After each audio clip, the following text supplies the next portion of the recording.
आनंद तो अंदर से मिलेगा। गुरु जगदीश महाराज कहते हैं कि आनंद की अनुभूति, सुखानुभूति जो होगी वो अंदर से। गुरु जी ने कहा जो कितना सुंदर कहा इसमें कि सांसारिक माया से उन्होंने कहा कि देखो जो कबीरदास जी ने उस समय निरंजन राम की बात की थी, केवल जो निरंजन है, निराकार है, ऐसे राम की बात की। लेकिन गुरु जी महाराज ने ते पति बिरसा सींची पिराणी जिहका मीठा मूल समूल और पाते भूला मूढ़न खोजो सींचो खाए फूल। गुरु जी महाराज कहते हैं कि देखो बाहर जो घूमते फिर रहे हो उसकी कोई आवश्यकता नहीं है, आप अंदर का निरीक्षण कीजिए। और जब तब के विषय में उन्होंने बहुत सुंदर कहा है। उन्होंने कहा देखो जा दिन तेरो होमन जाप न तप न क्रिया गुरु न चीनू पंथन पायो। जिस दिन तूने जप नहीं किया और होम हवन नहीं किया, ये कार्य नहीं किए, तेरा वो दिन बेकार है। तो पंच महायज्ञों में देव यज्ञ, तीसरा था पितृयज्ञ। परिवार को जब तक हम माता पिता के प्रति आभारी नहीं है, उनके दायित्व हम कभी माता पिता का ऋण चुका सकते नहीं, इनके एहसान इतने गिना सकते नहीं। हो कष्ट कष्ट हो तन पे हमारे, हो उठे बेचैन ये, एक हमारे सुख की खातिर तड़पते दिन रहनी। ये संस्कृति हमारी थी। इस संस्कृति ने दिया माता पिता के प्रति देवत्व का भाव। भारतीय संस्कृति में मातृ देवो भव, पहला देवता गिना जा रहा है तो कौन? माँ। पितृदेवो भव दूसरा कौन? पिता। आचार्य देवो तीसरा आचार्य। आज इस दर्शन की आवश्यकता है जो गुरुजी ने दिया। गुरुजी ने परिवार को और अपने जीवन को केंद्र में रख करके पूरा दर्शन दिया है। तो मैं निवेदन कर रहा हूं, एक बात और है, आप लोगों को बुरी न लगे, हमने अपने आप भगवान बना लिया। Man create the man in his own image. आदमी भगवान को अपने अपने विचार में जैसा आता वैसा बनाता चला जाता है। गुरुजी ने कहा देखो जो जिंदो हज कावे जाग्यो थल भी जाग्यो सोई और नाथ विसन के मुश्किल घाते ते काबर शैतानी। हिंदू होय के तीरथ धोके भूला रहिया इवाणी जोगी होय के गौरख हटड़ी धोके मूल मुड़ावे के वे पण रहिया इवाणी। वो कह रहे हैं कि हम केवल बाहर के भगवानों को बना बना करके अपने अपने हिसाब से बनाकर कर रहे हैं। उन्होंने इस पर भी चोट की है। गुरुजी ने कहा है कि अपने अंदर बैठे, हृदय के बैठे ईश्वर का चिंतन कीजिए जो सबके अंदर विराजमान है। गुरुजी की वाणी में जीव हत्या पर घोर उनको आपत्ति है, मांसाहार पर। जोगी रे तू जुगत पिछाणी काजी रे कर्म पुराणी गौ विशासो काहे ते ताई और राम रजासु दीन दानी। अर्थात किसी भी प्राणी पर जब कोई हत्या का इस प्रकार का वार करके हम उसका भोजन बनाते हैं, इसका घोर विरोध होता है। किसी प्रकार को हमारे यहाँ तो चींटी भी पैर से दब जाती थी तो हमारे अहिंसा का कितना बड़ा सूत्र था, कष्ट होता था, प्रायश्चित होता था। तो गुरु जी ने ये दर्शन भी दिया। तो मैं इनके दर्शन की बात करूंगा तो जो दर्शन है वो जीवन दर्शन है। और जैसा डॉक्टर अरविंद कह रहे थे कि जीवन मुक्ति का दर्शन है। जीते जी जीवन को आनंद पूर्वक जीने का दर्शन हमारे जीवन में आए और मृत्यु के बाद मुक्ति का मार्ग प्रशस्त हो जाए।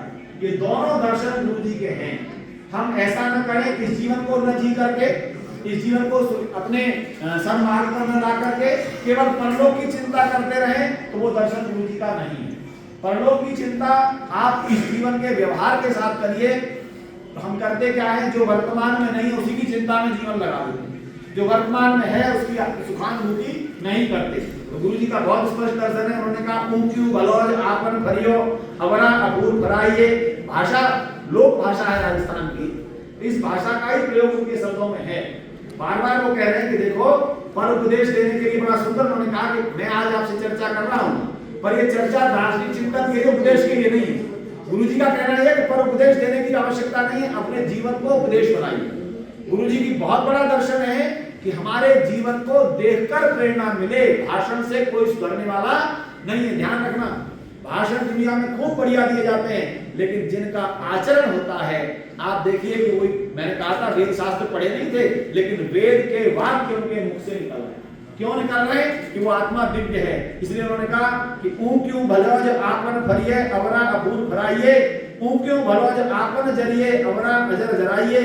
ऊंक्यू भलोज आपन मरिए क्यों अवरा मारण धाइए। इसका अर्थ समझ आए? बहुत सरल बात है। आप दूसरे के उसमें उपदेश के आप ऐसा करें, आप ऐसा करें, ऐसा नहीं है। जैसा कि स्वयं जल करके जलने का अनुभव होता है, स्वयं मर करके मरने का अनुभव होता है। इस प्रकार ही विषयों को लाकर सत्य बोल करके सत्य का उपदेश कीजिए। गुरु जी कहते हैं कि जो बात हमारे जीवन में नहीं उसका कभी उपदेश न करे मनुष्य, ये बात इसमें आई है। एक बात और कहूंगा, आज बहुत बड़ी समस्या जो है वो खान पान को लेकर है और अल्पाहार पर बहुत बल है। गुरु जी महाराज ने कहा अल्पाहार, हम लोग ओबेसिटी से परेशान हैं, तले भुने से खा करके परेशान हैं। गुरु जी ने उस समय कह दिया, लेकिन कितना सुंदर उपदेश दिया है अल्पाहार पर। घण कण जीव्या को गुण नाही, मण मरिया भंडारू, आगे पाछे भारी झूले, भूला भवे न मारू। कह रहे हैं कि इतना घण माने अधिक अधिक खा पी करके बहुत कोई गुण नहीं है, बहुत खाने पीने में कोई गुण नहीं है। मन भरिया भंडारू, भंडार भर करके हम लोग खाने पीने में लगे हुए हैं। कहते आगे पाछे भारी झूले, इतना शरीर का वजन हम कर लेते हैं, परेशान हो जाते हैं। भूला भवे न मारू, कितना सुंदर उपदेश है कि संसार के लोगों शरीर को सूक्ष्म बनाओ, कम आहार लेकर के दिनचर्या को इतनी अच्छी बनाइए। तो मैं निवेदन करूंगा, जीवन दर्शन गुरु जम्बेश्वर जी के उपदेशों में भरा पड़ा है, उनके 20 और 9 सिद्धांतों में भरा पड़ा है। जीवन दर्शन को आज हम ग्रहण करें और इस गोष्ठी का जो पाथेय होगा निश्चित रूप से 2 दिन तक चलने वाले व्याख्यानों में होगा। मैंने केवल ये कहना चाहा है कि आस्तिक दर्शन और नास्तिक दर्शन में बटा हुआ जगत, गुरु जी ने आस्तिकता की ओर लाने का पूरा प्रयास किया और भक्ति में जो संसार था जिसमें बहुत सारी धाराएं थी, वहां एक ऐसी धारा थी जो सबको स्वीकार है। वो क्या है जो मैंने आपको अभी तक बताई है। इन धाराओं को लेकर गुरु जी की जो वाणी है, उन्होंने प्राचीन शास्त्रों पर भी जिसमें असत्य भरा पड़ा है, बहुत सारे शास्त्र हैं, उन पर भी प्रश्न किया है। आपको याद होगा प्रोफेसर सुरेंद्र बिश्नोई जी, उन्होंने कहा वेद पुराण कुमाया जानू, भूला जीव कुजी उजानी, और गुरुते कलम पुराण पिछाड़ी, दीन कुमार कर लो खाली। अर्थात केवल शास्त्रों पे बहुत कुछ असत्य भी भरा पड़ा है, उससे बच करके सत्य को ग्रहण करने का उपदेश गुरु जी ने दिया। हमारा आपका मस्तिष्क उस सत्य को स्वीकार कर सकता है, सत्य को जान सकता है। बंधुओं, प्यारे विद्यार्थियों, विद्वान साथियों, जैसा कि गोष्ठियों का प्राय स्वभाव बन जाता है, ऐसे आसानी छूटने वाला नहीं है। गोष्ठियों का स्वभाव बन जाता है, शोध पत्र पढ़े जाते हैं, बिना पढ़े हुए पढ़े माने जाते हैं, और 3-2-4 दिन हम इकट्ठे होते हैं, मेला लगता है। वो हमारा भी होगा, कोई बात नहीं, लेकिन कुछ एक विचार लेकर के अगर हमारे विद्यार्थी चले जाएं इस गोष्ठी से 2 दिन में, एक सूत्र अपना ले, कोई अपना ले मांस न खाने का, कोई अपना ले जल्दी उठने का, कोई अपना ले सत्य बोलने का, कोई अपना ले, ये बहुत सारे जो मैंने बताए 30 में से जो बाहर लगे हुए हैं, एक सूत्र भी हमारे जीवन का कल्याण कर सकता है। तो समझना गोष्ठी सफल है। मैं एक बार पुनः इस गोष्ठी के आयोजन के लिए भारतीय दार्शनिक अनुसंधान परिषद द्वारा जो घोषित है प्रोफेसर वी वीरेंद्र सिंह जी, मैं प्राचार्य जी से कहा जरा बच्चों हंस लीजिए, आपको ऐसा प्राचार्य मिले हैं, ध्यान रखना सुनो, इनके नाम में पौरुष की इतनी भरमार है, वीर, फिर इंद्र और फिर सिंह। बताओ 4 बार पौरुष भरा पड़ा है।